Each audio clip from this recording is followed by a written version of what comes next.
A África do Sul, também um país com tribos totalmente diferentes, né? Mas aí um país criado pelos europeus. Então, inicialmente, a África do Sul foi colonizada pelos holandeses e depois da Guerra dos Boers, os ingleses então passaram a dominar a região. Então, a África do Sul, hoje o país mais desenvolvido da África, né? Ela é uma riqueza mineral muito importante, né? Principalmente dando um destaque para o diamante.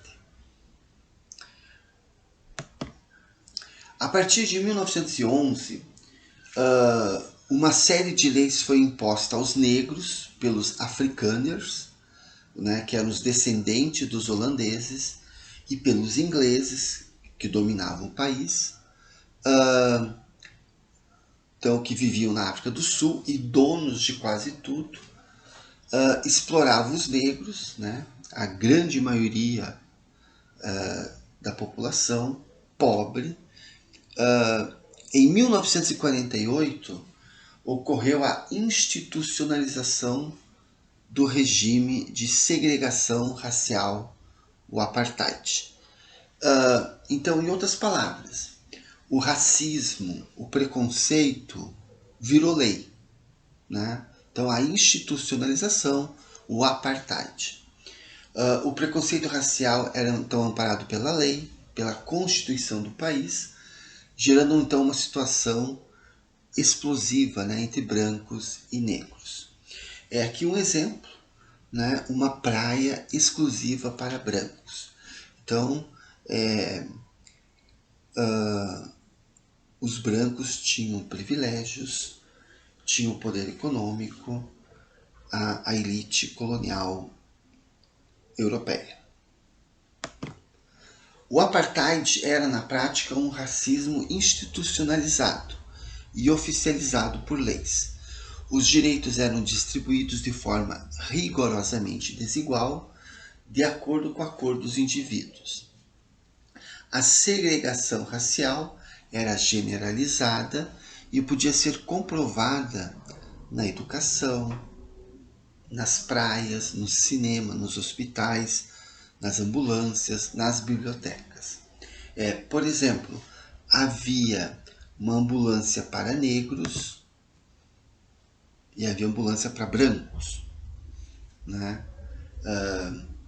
Então, uma segregação, um racismo institucional. O sexo interracial era proibido, brancos não poderiam ser detidos por policiais negros, um branco que entrasse em uma loja seria atendido primeiro que um negro que já estivesse aguardando, e tantas outras injustiças. Aqui, por exemplo, nós temos bancos para negros, bancos para brancos. E houve casos de estupro. Né? O negro acusado de estupro era linchado. Um branco acusado de estupro era preso, detido e depois liberado. Na década de 1950, o Congresso Nacional Africano lançou uma campanha de desobediência civil, o CNA, né, o Congresso Nacional Africano. Então, uma campanha em oposição ao apartheid. E Nelson Mandela vai ser o grande líder, né? Na época ainda cursando direito. Temos aí vários filmes de Mandela. Tomou parte na luta então contra a segregação e os preconceitos raciais existentes na África do Sul. Aqui nós temos o exemplo de um bebedouro, né, para brancos e para negros, né? Então tudo era separado. Se houvesse uma escada numa rua pública, uma escada para brancos, uma escada para negros. Em 1961, né, Mandela torna-se o presidente do Congresso Nacional Africano. E ele vai buscar ajuda financeira de outros países, aceitou recorrer a armas na luta armada, já que os negros eram duramente reprimidos.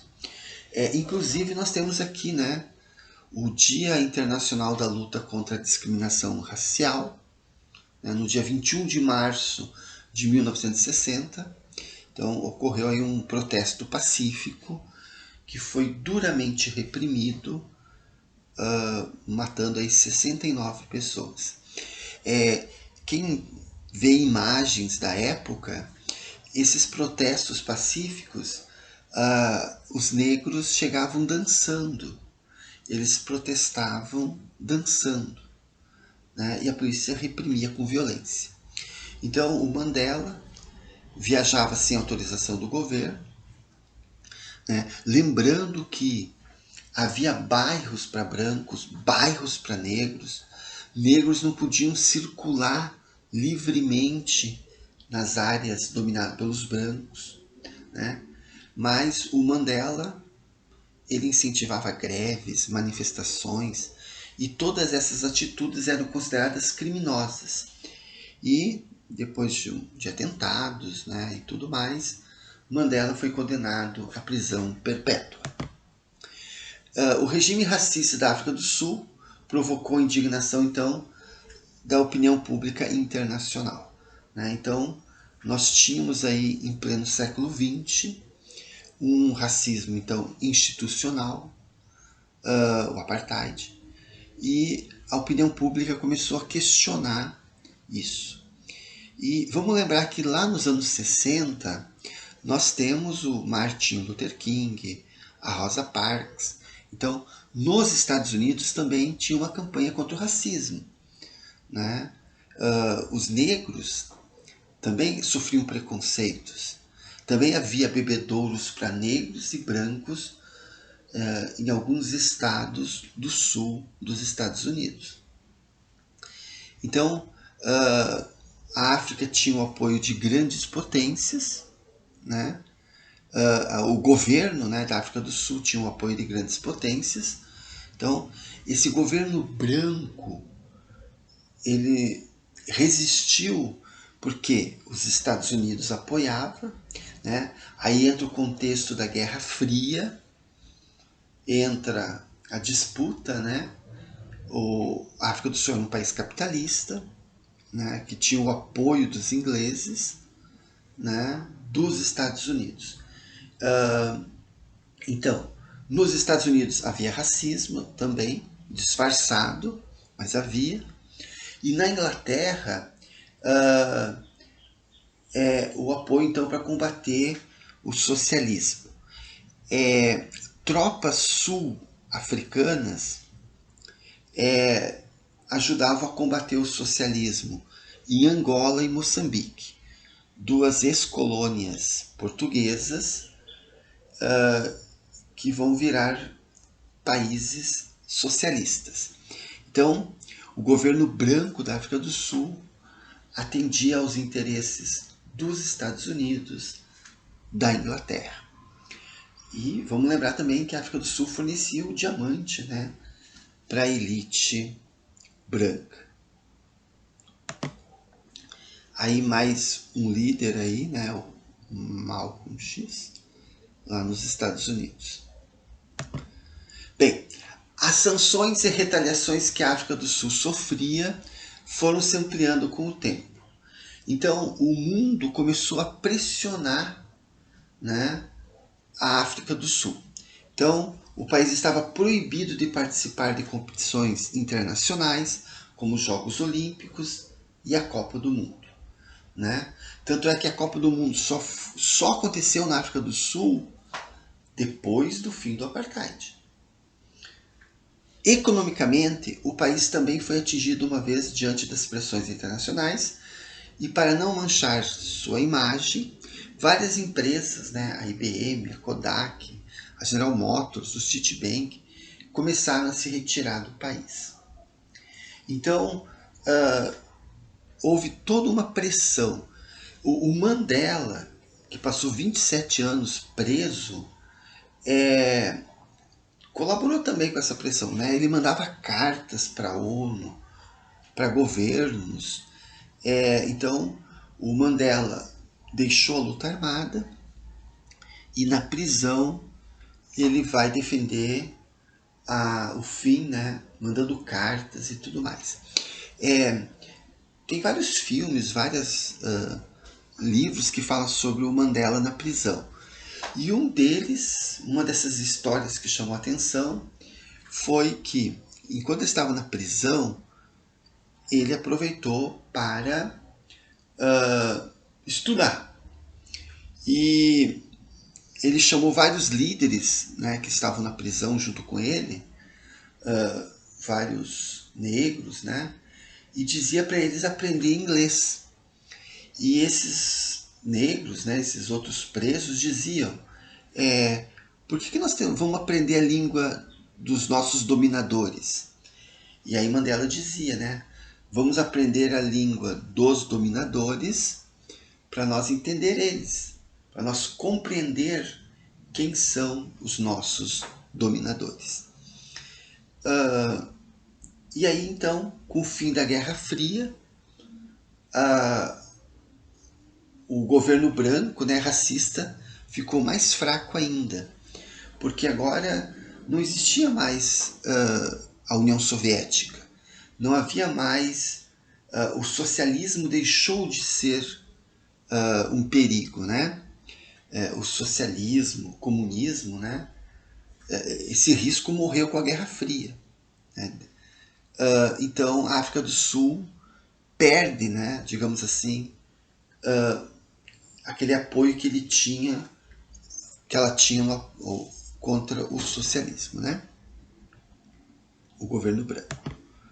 Então, em junho de 1991, o governo da África do Sul começou a revogar o apartheid. Então, coincidência ou não, né, reparem que a União Soviética está desmoronando, a Guerra Fria está desmoronando, e aí, sem apoio, o governo branco da África do Sul vai, então, acabar com o apartheid. O presidente, então, branco, né, o Frederico de Klerk, instituiu reformas democráticas. Então, em 93, o parlamento, ainda dominado por brancos, aprovou o projeto de constituição que estabeleceu a democracia e pôs fim a décadas de violência racial. Mandela saiu da prisão, literalmente para os braços do povo. Então aí quem puder assistir filmes, né? Tem filmes que mostram isso, né? Até um dos carcereiros, né? Um dos guardas brancos que cuidou de Mandela na prisão, virou amigo dele. E esse guarda, né, branco, né, perdeu um filho por causa da amizade que ele tinha com o Mandela, né? Então, umas histórias aí tristes, né, e de amizade. O Mandela, né, e o de Klerk, né, acabaram ganhando o Prêmio Nobel da Paz. Em 25 de maio de 1994, após a realização de eleições multirraciais, ele foi eleito o primeiro presidente negro da África do Sul, dando início a uma nova era, né, para o seu país. Infelizmente, né, aí depois dos seus sucessores, aí a questão da corrupção, né, aí, infelizmente, seus sucessores mais tarde vão ser corruptos, né, mas o sonho aí de uma África livre. Nessa época, Mandela declarou: agora há a perspectiva de um amanhã mais justo para o povo negro. Né? Esta data é o alvorecer de nossa liberdade. Aí que uma das frases de Mandela: tudo é considerado impossível até acontecer. E aí então, com o fim do regime de segregação, A África do Sul voltou a fazer parte da comunidade internacional, a sediar eventos, né, como a Copa do Mundo, o Mundial de Rugby, e além de viver uma significativa retomada do crescimento econômico. E aí então, para encerrar, nós temos aqui um filme, quem puder assistir, ou quem já assistiu, um filme muito bonito sobre o Mandela.